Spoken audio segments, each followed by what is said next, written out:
proses berikutnya yaitu membuat jadwal ya teman-teman ya. Di pertemuan sebelumnya kan kita mulai mengurutkan, mengestimasi durasi setiap aktivitas. Sekarang kita mengestimasi jadwal secara keseluruhan ya. Gitu. Nah, di dalam apa sih, ada chat dulu nih. Nah, untuk mendevelop schedule, artinya membuat jadwal proyek, ini di tahapan planning ya teman-teman ya. Di tahapan planning, apa saja harus kamu lakukan, apa saja input, tools, teknik, ya ITTO-nya. Yang pertama adalah kamu akan mendapatkan informasi jadwal secara high level. Jadi bukan secara detail, high level ada di dalam kontrak. Ya, atau dokumen penunjang lainnya, misalnya term of reference. Sebelum proposal ini turun kan ada semacam kajian teknis ya. Terus juga ada rencana proyek yang biasanya kita submit ketika kita sudah mendapatkan proyek itu sendiri ya. Lalu ada IF dan OPA. Namun jadwal tersebut itu masih bersifat high level ya. Jadi masih ya besar aja gitu, belum rinci, belum detail ke level aktivitas. Nah, untuk membuat penjadwalan seperti yang saya jelaskan di video saya yang kemarin yang saya PR-kan, ada banyak banget di sini, ada 7 ya. Bisa pakai network diagram ya, jaringan proyek, bisa juga menggunakan metode CPM-nya. Sebenarnya basisnya CPM itu ya network diagram juga sih ya.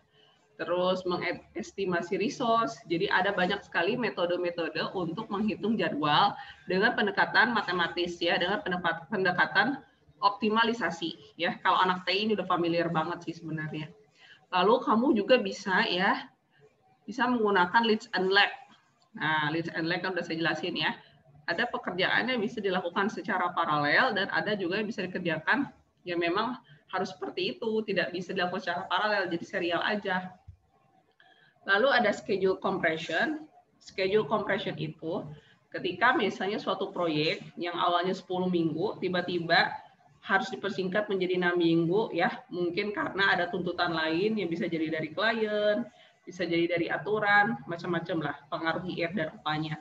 Maka kita bisa menggunakan schedule compression. Ya, lalu kita juga bisa menggunakan software-software yang sudah ada. Di sini ada banyak sekali software-software yang bisa kamu gunakan. Pakai Excel aja udah cukup sih sebenarnya. Excel bisa. Kalau mau lebih gampang lagi, pakai Microsoft Office Project. Hanya saja Microsoft Office Project itu kan berbayar ya teman-teman ya. Jadi ada sih yang gratisannya banyak, bisa dicari. Nah, kalau yang misalnya metodenya menggunakan Agile, nah ini yang cepat banget. Jadi bisa jadi nanti durasinya itu senantiasa berubah ya. Senantiasa berubah-berubah, hanya saja kita harus tetapkan beberapa kali perubahan di dalamnya ya. Kita pakai Agile Release Planning. Nah, output dari develop schedule adalah jadwal itu sendiri ya. Pertama ada schedule baseline, lalu ada durasi dari si proyek itu sendiri, data-data untuk penjadwalan, kalender, pekerjaan, CR, bisa jadi nanti ada change request ya. Mengapa ada change request? Ya karena kan jadwal ini itu berhubungan dengan biaya juga teman-teman ya. Berhubungan dengan biaya berarti otomatis jadwal itu akan menjadi basis utamanya dalam hal apapun ya. Gitu. Terus kalau ada CR berarti harus diupdate ya seperti biasa, PMP-nya dan project dokumen update. Kalau Gantt chart ini, kalian udah familiar banget lah Gantt chart ya. Paling mudah, paling gampang dipahamin ya. Beberapa simbol yang digunakan untuk Gantt chart ada milestone. Milestone itu sebagai penanda aja teman-teman, dia tidak memiliki durasi. Lalu ada black bars, jadi summary dari task ya. Bisa jadi nanti tuh di setiap pekerjaan itu kan multi activity ya. Jadi banyak sekali aktivitasnya. Kita merge aja dalam suatu paket pekerjaan. Jadi ada summary task. Ya. Lalu untuk sumbu horizontalnya itu mengindikasikan durasi ya. Terus ada juga tanda panah. Tanda panah itu menunjukkan dependensi. Jadi after this, what's next ya. Setelah ini selesai, apa sih yang mengikutinya gitu. Predecessor sama suksesornya. Nah, ini resource kalender, itu saya jelasin ya kemarin ya. Nah, ini contoh yang Gantt chart di kaitkan dengan resource calendar. Misalnya ini ada purchase material ya, yang kemarin ya, yang case-nya kemarin tentang membeli kue. Saya membeli material, butuh orangnya 2, durasinya 30 menit. Menakar predecessor-nya purchase material, resource-nya 2, durasinya 15 menit. Mixing predecessor-nya B, resource-nya 1, butuh 1 orang aja, duration-nya ada 15 menit. Memanaskan C, resource-nya 1, duration-nya 10 menit. Dan seterusnya ya informasi yang disampaikan di dalam tabel ini. Nah, sekarang saya akan membuat Gantt-nya. Informasi yang kamu lakukan, yang penting, informasi yang penting dilakukan untuk membuat Gantt adalah lihat predecessor-nya. Predecessor sama durasinya. Jadi yang purchase material itu pasti ada di yang paling awal. Ya. Jadi jangan semuanya misalnya disumbu X sama Y ya. A, B, C, D, E, F. Semuanya mulai dari 0. Bukan seperti itu. Gunanya sequencing itu untuk melihat urutan dari setiap proyek. Gitu. Urutan dari setiap aktivitas di proyek. Ya, gitu. Ini masih banyak ditemukan juga oleh teman-teman. Di setiap angkatan tuh ada aja. Salah. Padahal di Gantt itu udah paling mudah, paling gampang. Tetap aja ada yang tidak memahami ya. Jadi lihat predecessor-nya. Ya. Nih, aktivitas A yang pertama. Setelah A, ada aktivitas B. Setelah aktivitas B, C. Ikutin dari informasi predecessor-nya ya. Lalu ada D sama E ya. D sama E ini ya, karena dia ada 2 ya. Terus ada F. F itu C sama D. F itu C sama D. Nah, kamu taruhnya di mana nih gitu ya? Apakah setelah C atau setelah D? Ambil yang terpanjangnya ya. Gitu. Karena aktivitas F itu kan pendahulunya C sama D nih. Nah, kamu nempatin si ini di mana? Apakah setelah C? Nah, di sini mulainya atau setelah D? Nah, yang benar adalah setelah D. Jadi ambil yang terpanjang dari setiap aktivitas yang pendahulunya gitu.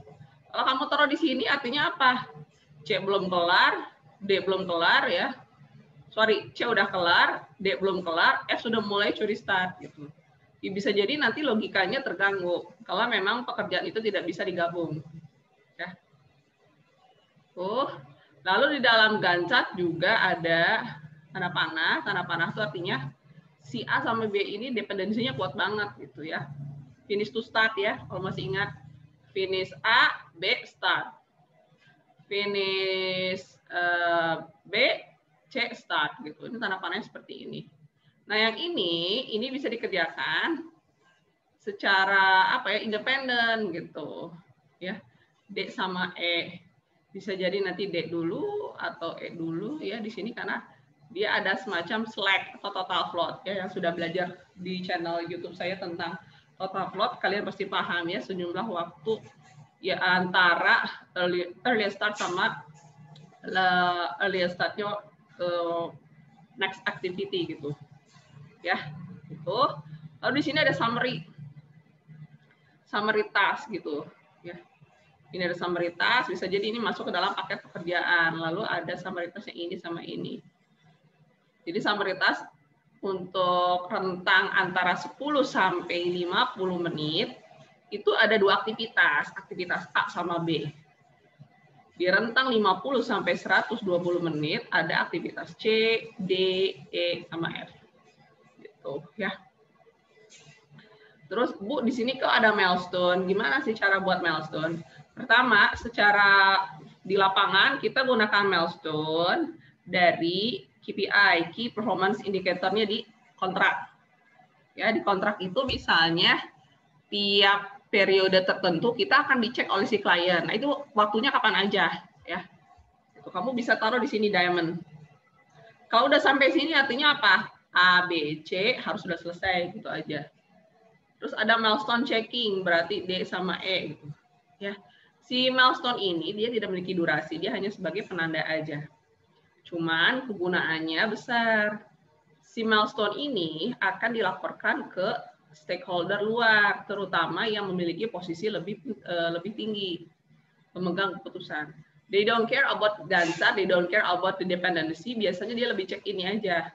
Karena ini adalah summary, ya bisa jadi kan sign ya, penanda dari berbagai macam aktivitas yang sudah dilalui gitu, ya. Gitu. Kalau buat tim, Gantt chart ini efektif, ya. Terus lebih mudah mengetahuinya ya urutan dari setiap aktivitas. Kita juga bisa menghitung durasinya, ya durasinya itu berarti sekitar 120 lebih menit lah ya. Jadi si project ini sekitar 120 menitan lah proyek ini bakal selesai untuk setiap satu cake gitu ya.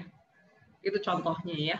Jadi menghitung durasi proyek bisa ada dua ada pendekatan. Pertama network diagram, yang kedua adalah Gantt chart. Nah yang ini. Cuman kelemahannya Gantt chart, kamu tidak bisa menghitung exactly the total float. Total float itu merupakan aset bagi si project manager untuk mengetahui kira-kira kita punya waktu slot yang lebih untuk men-touch up, untuk memperbaiki in case kalau misalnya ada aktivitas yang sangat beresiko banget ya. Resiko gagalnya tinggi, jadi kita buat semacam spare waktunya yang lumayan cukup untuk memperbaiki lah ya, mengecek-ngecek kembali gitu kurang lebih ya. Oke. Ini apa nih, ada chat. Izin ke toilet ya. Jadi setiap kuliah pasti ada yang izin ke toilet ya, kadang lucu juga sih. Terus resource calendar ya. Di resource calendar ini tuh caranya gampangnya ya. Ini sebenarnya kalau dijabarin bisa jadi 2 jam sendiri sih. Saya cepat aja ya. Karena tutorial resource calendar sama resource leveling udah ada di blog saya. Nanti saya akan cantumkan linknya ke sini ya.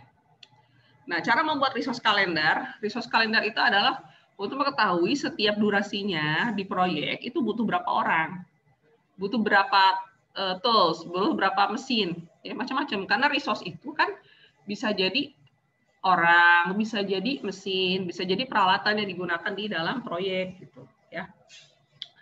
Nah, teman-teman, misalnya ini aktivitas A, itu pendahulunya nggak ada ya. Terus resource-nya ada 2. Jangan ambil informasi ini lagi, karena ini adalah menit. Saya akan memplottingkan berapa kebutuhan resource-nya di proyek ini. A2, berarti di interval 0 sampai 30 menit, saya butuh 2 orang. Nah, buat Gantt chart-nya di sini, buat histogramnya. Lebih ke histogram aja ya. Setelah itu, aktivitas B butuh 2 orang. Oke. Aktivitas C, 50 sampai 60, ada 1 orang. Nah, kalau yang seperti ini bagaimana Bu? Buat per intervalnya di setiap kebutuhannya. Jangan ditabrak ya di antara misalnya ini berapa ya? 65 sampai 75 lah ya. Ditambah 1 tambah 1 2. Karena kan bisa jadi berbeda setiap kebutuhannya ya.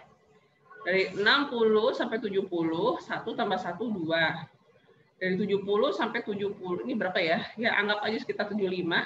1 tambah 1 aktivitas D ditambah aktivitas F ya, resource-nya di aktivitas D itu 1, resource di aktivitas F itu 1, dijumlahin jadi 2 gitu. Jadi sekali lagi jangan ditabrak ya, karena setiap periodenya aktivitas yang bermain itu beda ya. Aktivitas 60, durasi 60 sampai 70 itu aktivitas D sama E. Beda dengan durasi 70 sama 75, dia yang main itu aktivitasnya D sama F gitu. Ya, itu quick tipsnya. Selanjutnya aktivitas F dari awal sampai akhir 120 menit ya, kurang lebih ada 1 orang. Nah, informasi yang dibutuhkannya, apa sih informasi yang kita dapatkan dari resource calendar? Pertama, kebutuhan sumber dayanya. Ya, berapa sih kebutuhan sumber dayanya di proyek ini? Nah, kamu ambil yang peak ya, ambil yang puncaknya. Di histogram ini puncaknya itu adalah 2 ya. Nah, 2. Cuma 2, berarti kebutuhan tenaga kerjanya di proyek ini sama dengan 2, bukan dijumlahin 2 tambah 2 tambah 1 tambah 2 tambah 1, bukan. Ya. Sekali lagi untuk menghitung ya, mengidentifikasi resource yang dibutuhkan di proyek ini minimal 2. Boleh nggak 3 ya silakan aja, asal ada bayarannya mah nggak masalah gitu. Boleh nggak semakin banyak ya silakan aja gitu. Ini mah dibalikin lagi. Cuman minimal ya dilihat dari resource-nya ya. Dari resource puncaknya, peak-nya itu ada di histogram mana. Kebetulan di sini 2 ya yang paling tinggi, berarti kebutuhan resource-nya untuk project ini 2 gitu. Paham nggak teman-teman? Kalau paham, jempolnya ya. Kasih emoticon jempol di situ biar saya bisa move ke slide berikutnya. Oke. Yang lainnya gimana? Aman? Bisa dipahamin? Selanjutnya ke yang tadi ya. We need only 2 people work in this project ya. Terus sekarang adding milestone. Nah, milestone itu digunakan jika proyeknya itu large ya. Jika proyeknya itu besar sekali, terdiri dari multiple project. Jadi kita buat checking point aja di situ ya. Jadi milestone itu lebih ke checking point, lebih ke penanda aja ya. Dan checking point-nya itu dibuat list. Jadi ada disebut dengan milestone list. Si milestone list itu nanti yang disampaikan ke pemegang keputusan. Ya, gitu. Dan dia tidak memiliki durasi ya, ingat. Selanjutnya yang network analysis, saya nggak usah jelasin lagi ya, ini network diagram. Jadi pendekatannya ada dua, ada Gantt chart sama network diagram ya. Ada activity on arrow, ada activity on node. Nah yang saya jelaskan hanya PDM saja, activity on node ya. Secara cepatnya seperti ini ya. Ada earliest start, duration, earliest finish, late start, ada late start, total float, sama latest finish ya. Ini activity name-nya. Bu, boleh nggak saya bulat gitu? Saya ikutin standarisasinya aja ya. Nah, yang di dalam PMBOK, yang di dalam beberapa buku yang saya baca, yang paling memudahkan adalah yang ini ya bentuknya. Jadi ada kotak ya, terus dibagi lagi menjadi beberapa sekat gitu ya. Nah, hafalin aja lokasinya di mana ya. Early start itu adalah waktu yang paling cepat dimulai ya. Kalau earliest finish, waktu paling cepat proyek itu bisa berakhir ya. Bukan proyek sih, activity ya. Activity. Kalau late start, waktu selambat-lambatnya proyek bisa dimulai. Kalau latest finish adalah selambat-lambatnya proyek aktivitas di proyek itu bisa diakhiri. Ini durasi, ini total float. Kalau total float itu adalah waktu tunda ya, waktu senggang ya. Biasanya waktu senggang ini akan kita gunakan untuk mereview, mengecek kembali. Siapa tahu misalnya ada pekerjaan yang kurang lengkap, kurang cocok dengan spesifikasinya, kita masih punya waktu gitu ya. Dibandingkan dengan total floatnya sama dengan 0, artinya kita harus bergerak nih ya. Kalau total float aktivitas A itu 0 ya, artinya A beres langsung gaspol aktivitas B, jangan ditunda lagi. Kalau ditunda akibatnya apa? Akibatnya schedule proyek itu keganggu semua.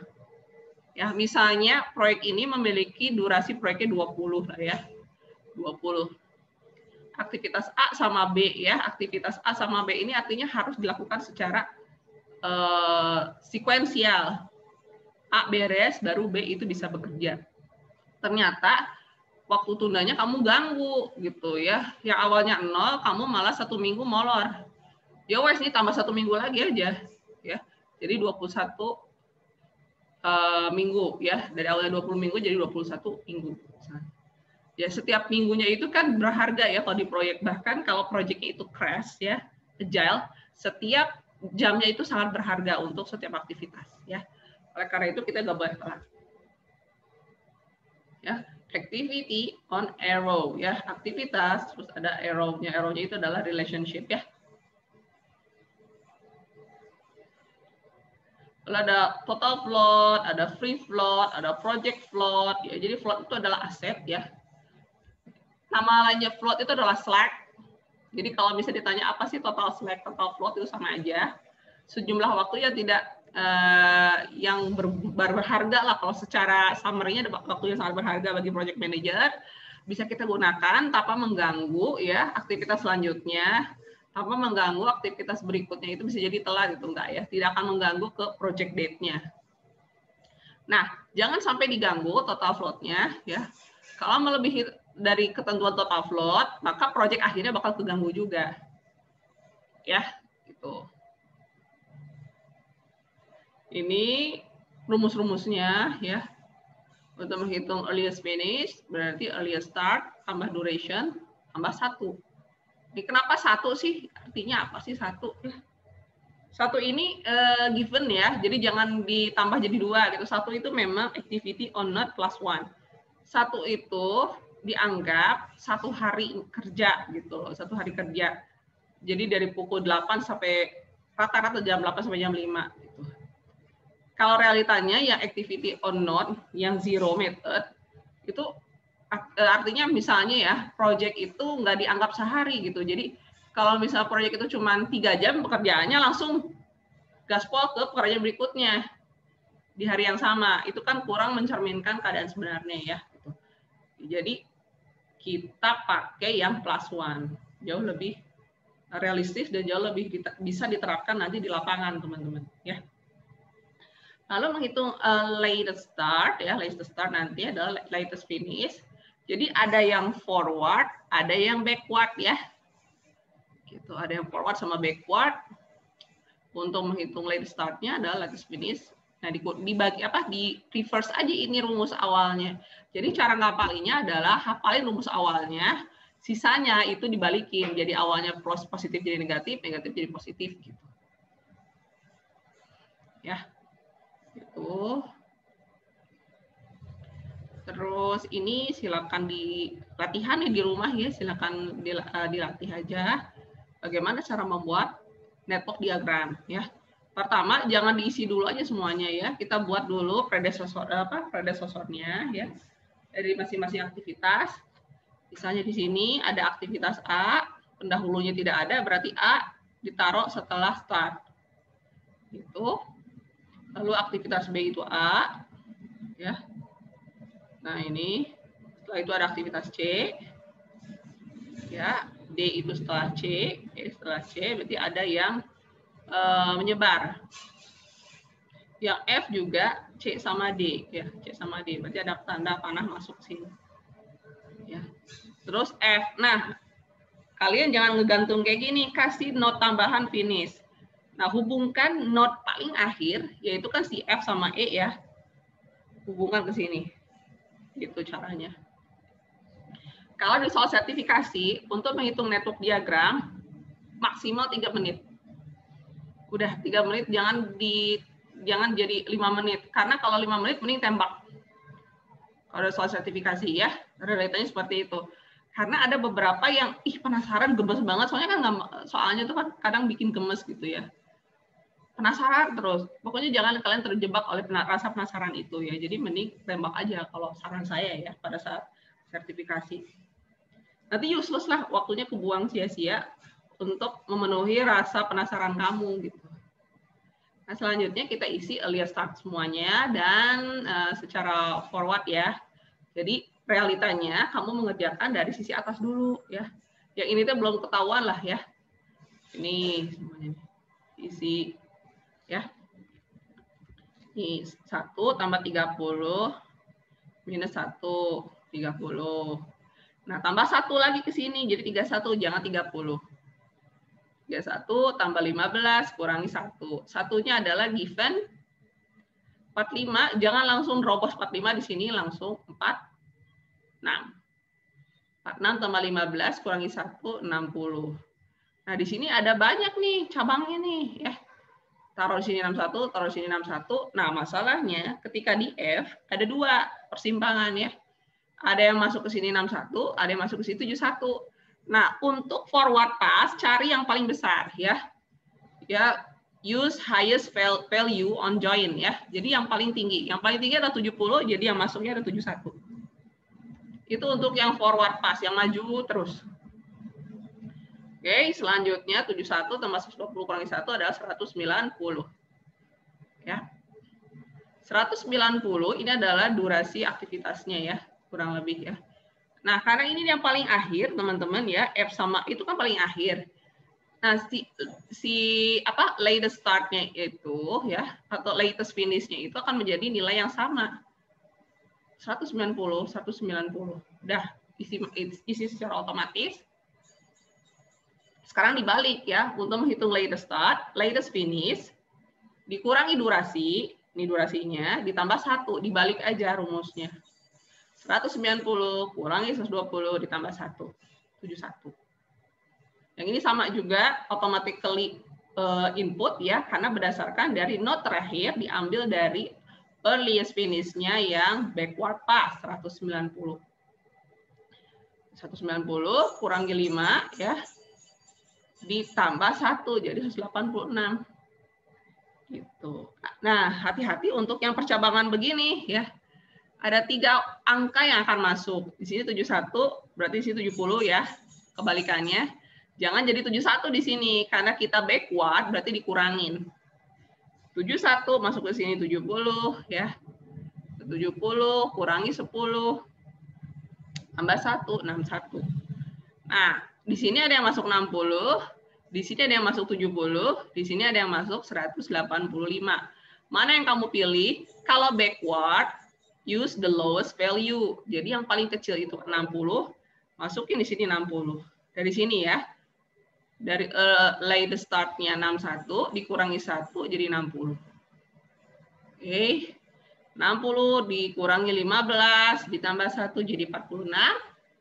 Jadi tinggal masuk aja karena cuma ada 1 not, jadi kamu bisa langsung terobos di sini 45. 45 kurangi 15 tambah 1 jadi 31. Nah, 31 langsung terobos di sini 30. 30 dikurangi 30 tambah 1 1. Nah, untuk mengecek kamu berhasil atau tidaknya, berakhir di 1, berawal dari 1, itu berarti udah benar.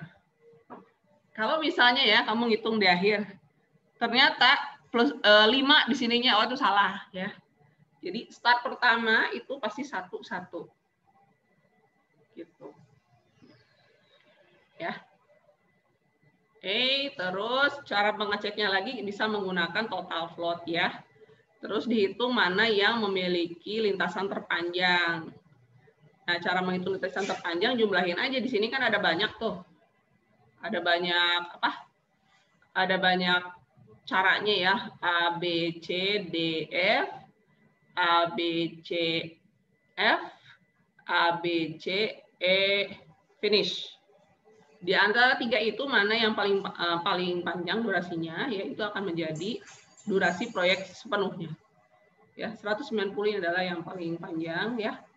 Silakan dijumlahin aja durasinya. 30 tambah 15 tambah 15 tambah 10 tambah 120 atau 30 tambah 15 tambah 15 tambah 120 ya. Y plus 10 ini tambah 120. Atau yang alternatif ketiga 30 tambah 15 tambah 15 tambah 5 jadi berapa? Ambil yang paling panjang durasinya. Itu disebut dengan critical path. Sekarang masuk ke critical path ya. Critical chain. Maksudnya apa sih critical path itu? Jadi critical path itu adalah aktivitas kritis. Jadi kalau misalnya durasi aktivitas di serangkaian aktivitas kritis itu adalah jika aktivitas tersebut memiliki total float sama dengan 0, tidak memiliki waktu tunda, ya. Terus aktivitas tersebut kamu ganggu, ya proyek bakal berubah nanti durasinya. Misalnya tadi 190 ya durasi proyeknya. Tiba-tiba aktivitas kritisnya kamu rusak gitu. Jadi kamu nggak lambat banget pekerjaannya. Ya udah proyeknya bakal telat itu udah otomatis. Ya jadi salah satu penyebab mengapa proyek itu gagal karena kurang mengidentifikasi mana yang termasuk dengan aktivitas kritis, nggak itu aktivitasnya kritis. Kalau aktivitas kritis itu ya udah, proyek itu bakal apa ya? Kalau kamu terlambat di sana ya udah terlambat segala-galanya. Terus ada juga critical chain method ya. Critical chain itu kamu bisa menambahkan buffer ya. Nih, buffer itu adalah sejumlah waktu cadangan sebelum due date proyek itu berakhir. Kamu sisihkan sejumlah waktu project buffers. Ini wajib sih menurut saya, ini wajib kalau ketika kita membuat penjadwalan, kita harus cantumkan buffers ya. Ada project buffers, ada feeding buffer. Ya, feeding buffers itu disisipkan di sebelum aktivitas kritis. Jadi aktivitas kritisnya misalnya ada banyak, nah setiap jeda antara aktivitas non kritis dengan kritis dikasih sejumlah waktu. Kamu bisa gunakan itu, ya. Itu disebut dengan buffer.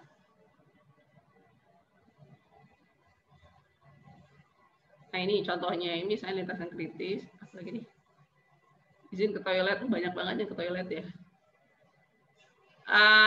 Ini ya, misalnya critical path, critical path-nya ini nih.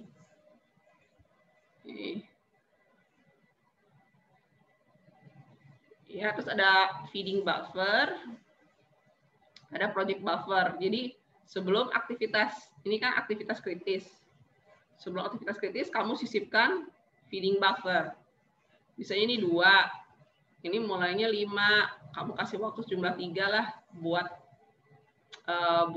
memperbaiki gitu ya. Gitu. Boleh nggak Bu dari 2 langsung start di projectnya? Ya silakan aja. Berarti 3-nya udah kamu nggak kamu ambil kesempatan waktu untuk waktu cadangannya gitu, nggak kamu ambil. Boleh nggak Bu? Ya silakan aja, nggak masalah gitu. Ya. Tapi jangan sampai semua buffer itu kamu ini loh, kamu ambil. Jadi waktunya agak santai gitu. Jangan juga sih ya. Jadi harus pintar-pintarnya aja kamu menaruh project buffer dan feeding buffer. Nah, ini project N-nya tuh di sini ya teman-teman ya. Ini project completion-nya di sini. Kamu bisa menyisipkan project buffer sebelum due date. Ya, artinya apa?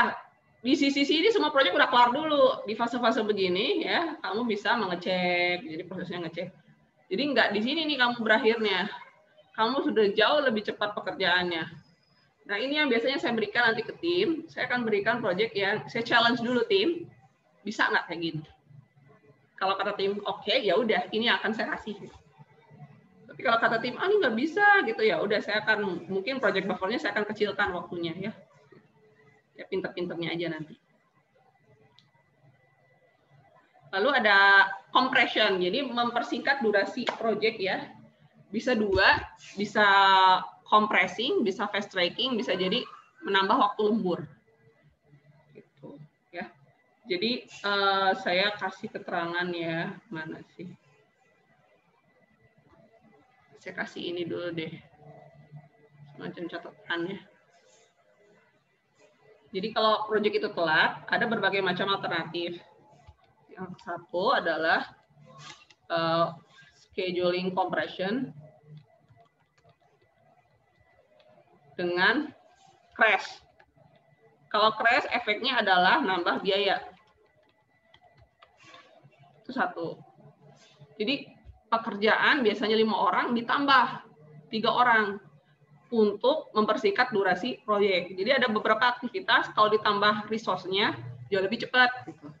Tapi ini nggak selamanya bakal efektif gitu, karena ada beberapa kerjaan walaupun ditambah bagaimanapun ya tetap aja nggak bisa gitu ya. Apalagi yang berkaitannya dengan knowledge base gitu, knowledge base-nya seseorang gitu, nggak bisa kecuali di cloning orangnya ya. Itu nambah biaya. Terus alternatif kedua adalah fast track. Jadi dikerjakan secara paralel. Efeknya apa? Efeknya itu rework, pekerjaan tuh bisa jadi ada yang diulang karena ada yang nggak sesuai spesifikasi gitu. Terus ketiga, ada yang adding additional time lah. Misalnya overtime. Cari yang waktu lembur gitu ya. Waktu lembur ditambah.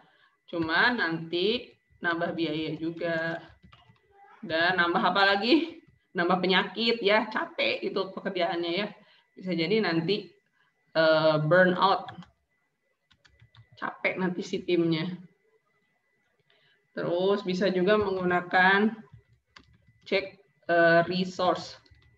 Mungkin ada beberapa orang yang sudah selesai pekerjaannya. Nah, kamu switch, taruh ke pekerjaan yang membutuhkan tambahan orang. Jadi sebenarnya kamu nggak nambah, hanya men-switch ya.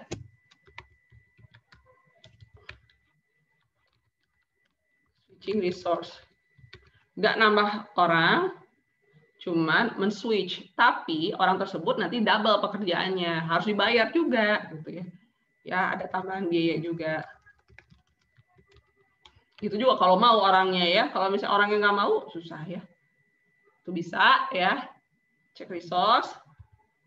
Ini jalan yang paling terakhir. Ini kalau nggak bisa banget ya. Buntu ini nggak bisa, nggak mau. Misalnya kalau ini nggak mau nambah biaya. Terus rework, ini berisiko banget gitu ya. Nggak mau juga. Nambah biaya juga nggak mau waktu lembur. Cek resource, ada tambahan biaya untuk pekerjaan yang double. Susah juga, nggak ketemu, nggak ada orang yang mau, ya wes lah. kita nego cut scope. Artinya deliverable-nya diturunin ya. Deliverable diturunkan speknya. Misalnya ada 5 deliverable berubah menjadi 3 dulu gitu. Tapi ini harus negosiasi sama klien, jangan sepihak. Harus bertemu dan harus nego sampai dua-duanya deal. Ini sih jangan sampai lah ya, ini jangan sampai ini terjadi kecuali memang jalan terakhirnya itu. Ya. Contohnya ya.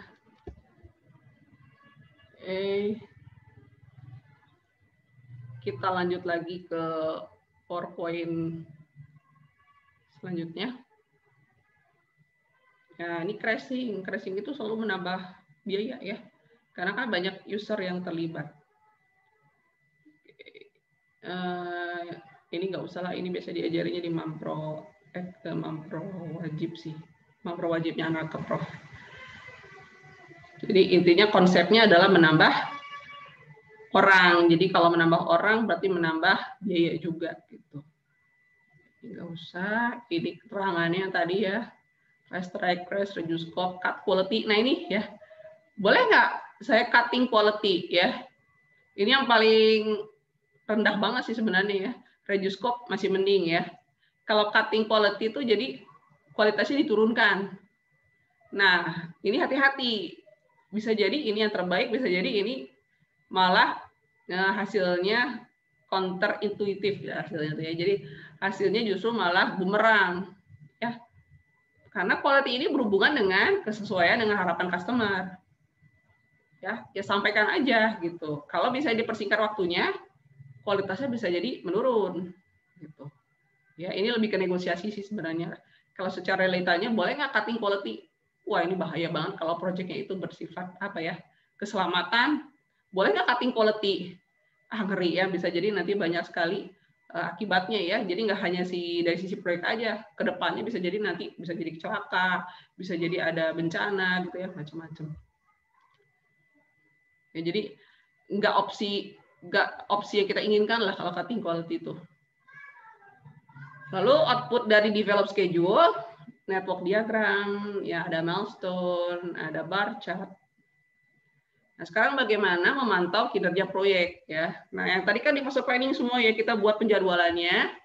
Sekarang kita mulai ke pengendaliannya nih. Pada saat pengendalian ada berbagai macam yang harus kamu lakukan. Karena kalau tanpa pengendalian nanti durasinya meleset, itu udah pasti ya. Kenapa durasinya meleset? Karena naturnya orang itu suka menunda-nunda pekerjaan gitu loh. Jadi harus dipantau ya. Gitu. Jadi sebagai project manager punya tanggung jawab lah untuk mereminder timnya agar senantiasa tepat waktu gitu ya. Cek statusnya, terus kenali apa yang membuat mereka terhambat sehingga pekerjaannya tertunda gitu. Terus misalnya kalau tertunda nanti impact-nya ke schedule bagaimana ya. Gitu. Kalau misalnya sejauh total float ya nggak masalah, tapi kalau melebihi total float ya udah project itu bakal keganggu ya. Gitu. Nah, input ini ITTO-nya, tools tekniknya untuk controlling the schedule, lebih penganalisis ya. Nanti analisisnya ada yang pakai di lapangan sama yang di perencanaan dibandingin seberapa jauh deviasinya. Ada CPM, kita bisa menggunakan aplikasi. Ini penting sih aplikasi ya untuk men-tracking progres setiap pekerjaan. Terus bisa juga menggunakan resource optimization, tapi ini jarang sih sebenarnya. Lead sama lag, schedule compression. Ini lebih ke efek aja pada saat pengendalian proyek, kamu bisa gunakan ini. In case resource yang ada itu misalnya jadi berkurang, misalnya karena sakit ya. Atau misalnya ya ada kejadian-kejadian yang menyebabkan si resource tersebut tidak bekerja secara optimal. Kita harus tahu, kita harus bisa mengoptimalkan resource yang ada ya, biar tetap jalan. Nanti output-nya adalah informasi tentang kinerja proyek. Jadi proyek ini kira-kira on the track atau enggak schedule-nya. Terus kamu proyeksikan, kalau kinerjanya begini-begini aja, nanti proyeknya berakhir pada minggu keberapa, pada bulan keberapa, itu bisa kita forecast. Ada tools-nya ya. Lalu pada saat pengendalian pasti ada CR, change request, yang datangnya biasanya mostly dari klien sih. Ketika ada CR berarti harus di-update, itu aja ya. Terus, nah ini ya, untuk controlling the schedule ya, kamu harus punya planning ya. Setelah planning, kamu komunikasikan nanti ke klien. Terus komunikasikan ke tim juga ya. Nih, harus diketahui oleh semua pihak. Jadi jangan kamu aja yang tahu ya. Semuanya harus setuju, sama klien juga setuju. Terus make sure it is realistic and can be followed ya. Jadi bisa diikutin dan realistis. Tuh. Kasih tahu juga top manajemen kamu, karena kamu kan bekerja untuk top manajemen di sana ya. Ada program manager, kamu kasih tahu juga gitu ya. Kita sedang mengerjakan ini dalam milestone-nya, pekerjaannya durasinya berapa minggu gitu misalnya ya. Oh. Dan di setiap pengendalian project ya, kita harus ngeh yang namanya kontingensi ya. Kontingensi itu adalah sejumlah waktu yang digunakan ya, karena memang untuk mengantisipasi resiko-resiko yang terjadi yang nggak kelihatan ya. Jadi unseen risk sama yang seen risk, jadi kelihatan resikonya dari awal ya. Kalau resiko yang kelihatan di awal biasanya melekat di paket pekerjaan. Kalau yang tidak terlihat ya namanya juga nggak terlihat, kita nggak tahu, tapi kita spare waktunya untuk mengantisipasi resiko yang tiba-tiba muncul. Makanya kita pakai project buffer ya. Di akhir dari project kita sisipkan project buffer untuk mengantisipasi unseen risk. Itu aja. Jadi jangan pernah menganggap bahwa setiap perencanaan itu bakal 100% sesuai rencana. Itu salah. Yang jelas kita justru harus ngeh yang namanya kontingensi, risk, jadi sedia payung sebelum hujan. Kita siapkan berbagai macam plan. Plan A, B, C, D itu harus kita siapkan dari awal. Bu, itu kan takes time. Memang takes time ya, tapi itu better dibandingkan kita tidak memiliki persiapan sama sekali ketika ada badai menerjang kita gitu. Ya, makanya ini harus senantiasa dikomunikasikan, terus menerus di follow up. Gimana caranya? Ya meeting, nggak ada jalan lain, ya harus bertemu gitu ya. Harus bertemu, menjadi topik utama di dalam setiap pekerjaan, setiap meeting, dan harus jujur. Jangan asal bos senang ya. Ini project ini telat ya.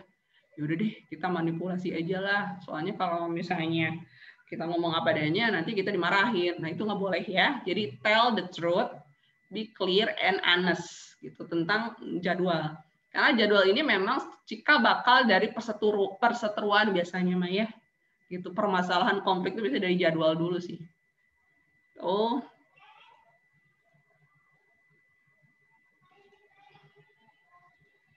Oke. Terus kenapa sih proyek-proyek itu sering terlambat ya? Mayoritas proyek itu di Indonesia ya memang kebanyakan sih struggle di masalah jadwal sih ya.